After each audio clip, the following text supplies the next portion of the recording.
ओम शांति। 4 मार्च 2024 के ईश्वरीय महावाक्य। पहले सुनते हैं आज की मुरली से होमवर्क। बाबा ने कहा, अब यह 84 का चक्र पूरा होता है, फिर शुरू होगा। यह भी खुशी होनी चाहिए। बाप को याद करो तो याद से ही विकर्म विनाश होंगे और तुम स्वर्ग में चले जाएंगे।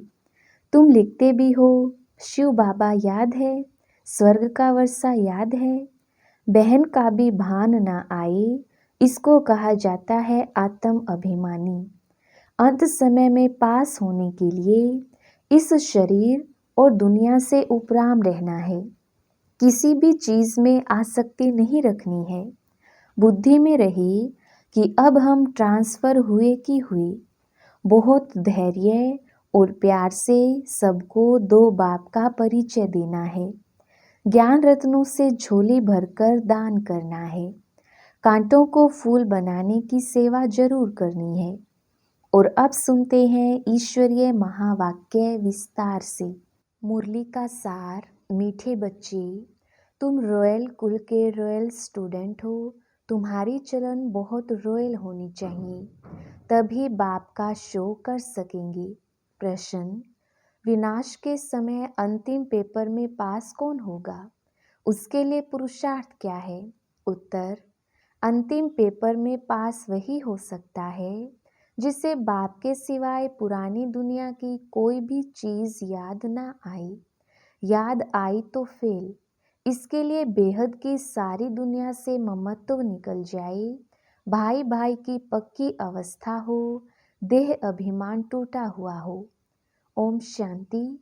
बच्चों को सदैव यह नशा रहना चाहिए कि हम कितने रॉयल स्टूडेंट हैं। बेहद का मालिक हमको पढ़ा रहे हैं। तुम कितने ऊंच कुल के रॉयल स्टूडेंट हो, तो रॉयल स्टूडेंट की चलन भी रॉयल चाहिए, तभी बाप का शो करेंगे। तुम विश्व में शांति स्थापन करने के लिए निमित्त बने हुए हो। श्रीमत पर तुमको शांति की प्राइज मिलती है, वह भी एक जन्म के लिए नहीं, जन्म जन्मांतर के लिए मिलती है। बच्चे बाप का शुक्रिया क्या मानेंगे? बाप आपे ही आकर हाथ में बहिश्त देते हैं। बच्चों को पता था क्या कि बाप यह आकर देंगे? अब बाप कहते हैं, मीठे बच्चे मुझे याद करो। याद के लिए क्यों कहते हैं? क्योंकि इस याद से ही विकर्म विनाश होने हैं। बेहद के बाप की पहचान मिली और निश्चय हुआ। तकलीफ की कोई बात नहीं। भक्ति मार्ग में बाबा बाबा करते रहते हैं। जरूर बाप से कुछ वर्षा मिलेगा। तुम्हें पुरुषार्थ की मार्जिन भी है। जितना श्रीमत पर पुरुषार्थ करेंगे उतना ऊंच पद मिलेगा। बाप, टीचर, सतगुरु तीनों की श्रीमत मिलती है। उस मत पर चलना है। रहना भी अपने घर में है। मत पर चलने में ही विघ्न पड़ते हैं। माया का पहला विघ्न है ही देह अभिमान। बाप कहते हैं अपने को आत्मा समझो, फिर क्यों नहीं श्रीमत को मानते हो? बच्चे कहते हैं हम कोशिश तो करते हैं, परंतु माया करने नहीं देती। बच्चे समझते हैं पढ़ाई में खास पुरुषार्थ जरूर चाहिए।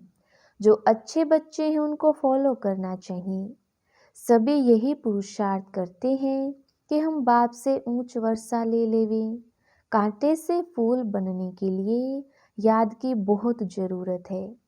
5 विकारों के कांटे निकल जाएं तो फूल बन जाएंगे। वह निकलेंगे योग बल से। कई बच्चे सोचते हैं फलाना ऐसे चला गया, शायद हम भी चले जाएं। लेकिन उसे देख फिर पुरुषार्थ करना चाहिए ना।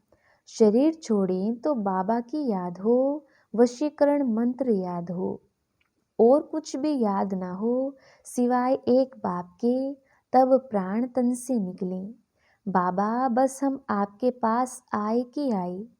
ऐसे बाबा को याद करने से आत्मा में जो किचड़ा भरा हुआ होगा वह सब भस्म हो जाएगा। आत्मा में है तो शरीर में भी कहेंगे। जन्म जन्मांतर का किचड़ा है, वह सारा जलना है। जब तुम्हारा किचड़ा सारा जल जाए तब दुनिया भी साफ हो जाए।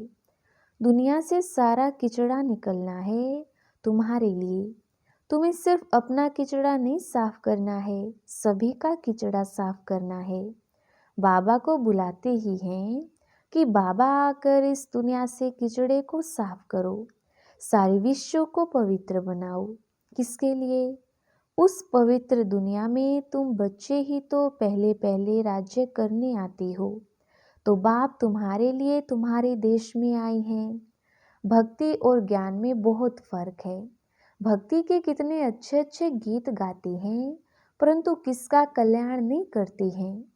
कल्याण तो है ही अपने स्व धर्म में टिकने में और बाप को याद करने में। तुम्हारा याद करना ऐसा ही है जैसे लाइट हाउस फिरता है। स्वदर्शन को ही लाइट हाउस कहते हैं। तुम बच्चे दिल अंदर समझते हो बाप दादा से हमें स्वर्ग का वर्षा मिलना है। यह है ही सत्य नारायण की कथा, नर से नारायण बनने की। बाप समझाते हैं तुम्हारी आत्मा जो तमो प्रधान बनी है, उनको सतो प्रधान बनना है। सतयुग में सतो प्रधान थे, अब फिर सतो प्रधान बनाने बाप आया है। बाप कहते हैं मुझे याद करने से ही तुम सतो प्रधान बन जाएंगे। बाबा ने ही गीता सुनाई थी, अब तो मनुष्य सुनाते हैं। कितना फर्क हो गया है। भगवान तो भगवान है, वही मनुष्य से देवता बनाते हैं। नई दुनिया में है ही पवित्र देवताएं, बेहद का बाप है ही नई दुनिया का वर्षा देने वाला। बाप को याद करते रहो तो अंतमति सो गति हो जाएगी। तुम जानते हो बाप आते हैं संगम युग पर पुरुषोत्तम बनाने के लिए। अब यह 84 का चक्र पूरा होता है, फिर शुरू होगा। यह भी खुशी होनी चाहिए। प्रदर्शनी में जो लोग आते हैं उनको भी पहले शिव बाबा के चित्र के सामने लाकर खड़ा करो। बाप कहते हैं मुझे याद करने से तुम यह बन जाएंगे। फादर से वर्षा ही सतयुग का मिलता है। भारत सतयुग था, अब नहीं है, फिर बनना है। इसलिए बाप और बादशाही को याद करो तो अंतमति सो गति हो जाएगी। यह है सच्चा बाप। इनके बच्चे बनने से तुम सचखंड के मालिक बन जाएंगे। पहले पहले अलफ को पक्का कराओ। अलफ बाबा बे बादशाही। बाप को याद करो तो याद से ही विकर्म विनाश होंगे और तुम स्वर्ग में चले जाएंगे। कितना सहज है। जन्म जन्मांतर भक्ति की बातें सुनते सुनते बुद्धि को माया का ताला लग गया है। बाप आकर चाबी से ताला खोलते हैं। इस समय सभी के कान जैसे बंद हैं, पत्थर बुद्धि हैं। तुम लिखते भी हो शिव बाबा याद है, स्वर्ग का वर्षा याद है। बादशाही याद करने से मुख मीठा तो होगा ना।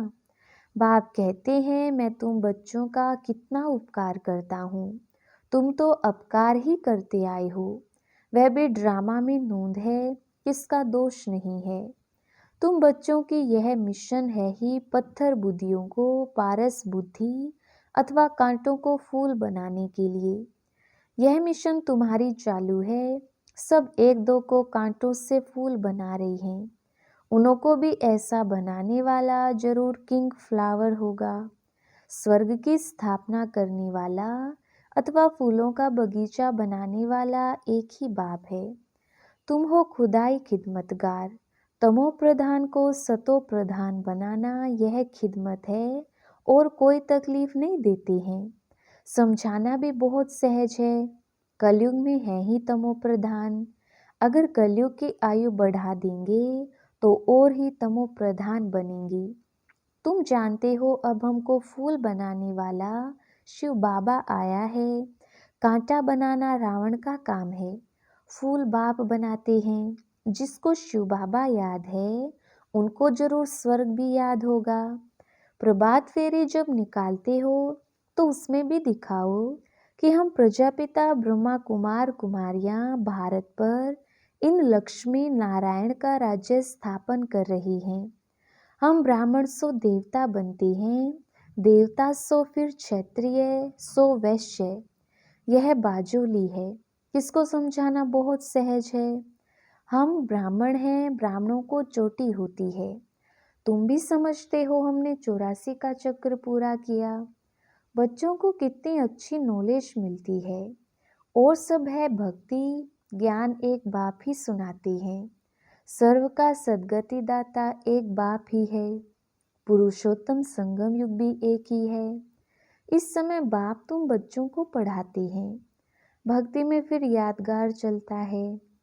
बाप ने तुम बच्चों को रास्ता बताया है कि यह पुरुषार्थ करने से तुम ये वर्षा ले सकती हो। यह पढ़ाई बहुत सहज है। नर से नारायण बनने की पढ़ाई है। कथा कहना रोंग है, क्योंकि कथा में एम ऑब्जेक्ट नहीं होती है। पढ़ाई में एम ऑब्जेक्ट है। कौन पढ़ाते हैं? ज्ञान सागर। बाप कहते हैं मैं आकर तुम्हारी रत्नों से झोली भरता हूँ। बेहद के बाप से तुम प्रश्न क्या पूछेंगी? इस समय सब है पत्थर बुद्धि, रावण को ही नहीं जानते। तुमको अब अकल मिलता है पूछने के लिए। मनुष्यों से पूछो, आखिर रावण है कौन? कब से इनका जन्म हुआ? कब से जलाते हो? कहेंगे अनादि हैं। तुम अनेक प्रकार से प्रश्न पूछ सकते हो। वह भी समय आएगा तो पूछेंगे, कोई रिस्पॉन्स कर नहीं सकेंगे। तुम्हारी आत्मा याद की यात्रा में तत्पर हो जाएगी। अब अपने से पूछो, हम सतो प्रधान बने हैं? दिल गवाही देती है। अभी कर्मातीत अवस्था तो हुई नहीं है, होनी है।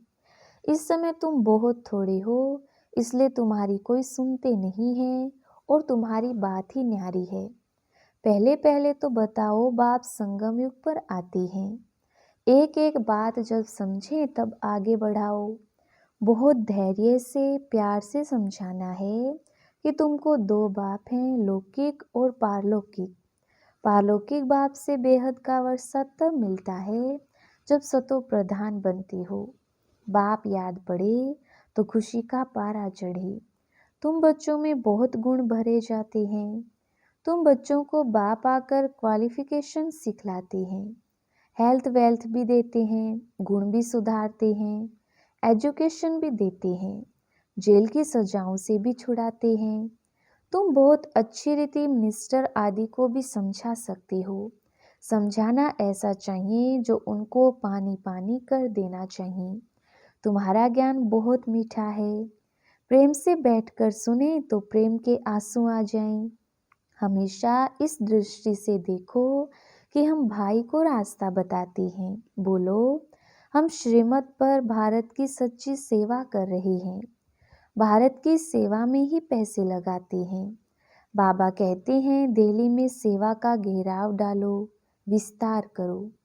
परंतु अभी तक किसी को घायल किया नहीं है। घायल करने में योग बल चाहिए। योग बल से तुम विश्व के मालिक बनते हो। साथ साथ ज्ञान भी है। योग से ही तुम किसको कशिश कर सकेंगे। अभी बच्चे भाषण बल अच्छा करते हैं, परंतु योग की कशिश कम है। मुख्य बात है योग की।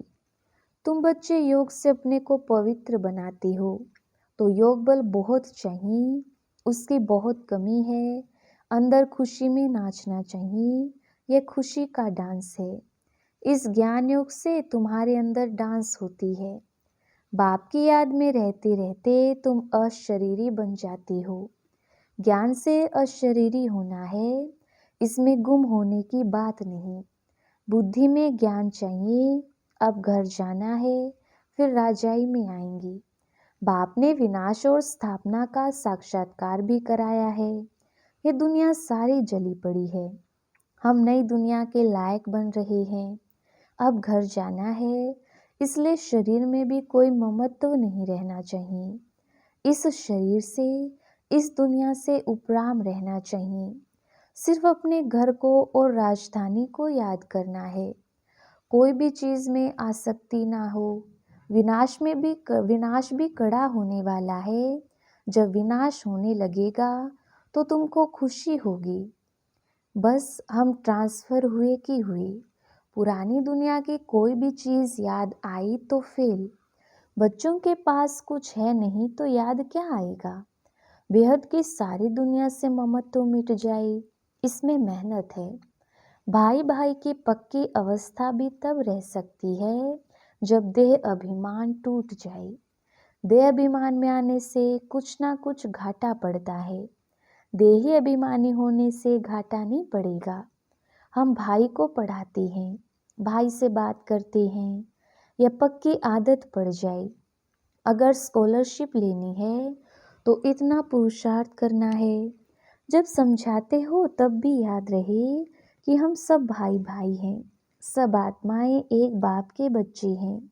सब भाइयों का बाप के वर्षे पर हक है। बहन का भी भान ना आए, इसको कहा जाता है आत्म अभिमानी। आत्मा को यह शरीर मिला है, उसमें किसका नाम मेल का किसका फीमेल का पड़ा है। इनसे परे बाकी आत्मा है।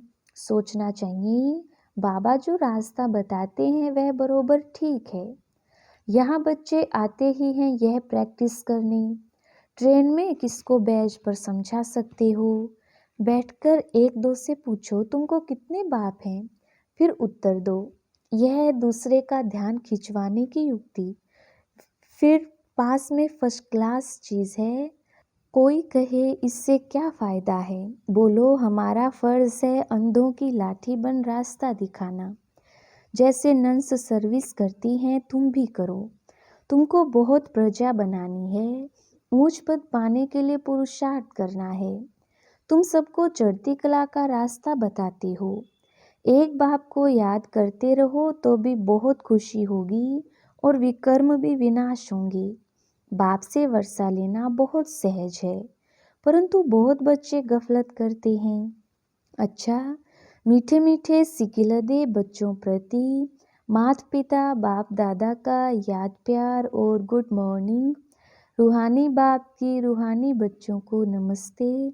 हम रूहानी बच्चों की रूहानी बाप दादा को याद प्यार गुड मॉर्निंग और नमस्ते जी। धारणा के लिए मुख्य सार। पहला पॉइंट, अंत समय में पास होने के लिए इस शरीर और दुनिया से उपराम रहना है। किसी भी चीज़ में आसक्ति नहीं रखनी है। बुद्धि में रहे कि अब हम ट्रांसफ़र हुए कि हुए। दूसरा पॉइंट, बहुत धैर्य और प्यार से सबको दो बाप का परिचय देना है। ज्ञान रत्नों से झोली भरकर दान करना है। कांटों को फूल बनाने की सेवा जरूर करनी है। वरदान, बाप और सेवा में मगन रहने वाले निर्विघ्न निरंतर सेवाधारी भव। विस्तार, जहाँ सेवा का उमंग है वहाँ अनेक बातों से सहज ही किनारा हो जाता है। एक बाप और सेवा में मगन रहो तो निर्विघ्न निरंतर सेवाधारी सहज मायाजीत बन जाएंगे। समय प्रति समय सेवा की रूपरेखा बदल रही है और बदलती रहेगी। अभी आप लोगों को ज़्यादा कहना नहीं पड़ेगा, लेकिन वे स्वयं कहेंगे कि यह श्रेष्ठ कार्य है, इसलिए हमें भी सहयोगी बनाओ। यह समय के समीपता की निशानी है, तो खूब उमंग उत्साह से सेवा करते आगे बढ़ते चलो।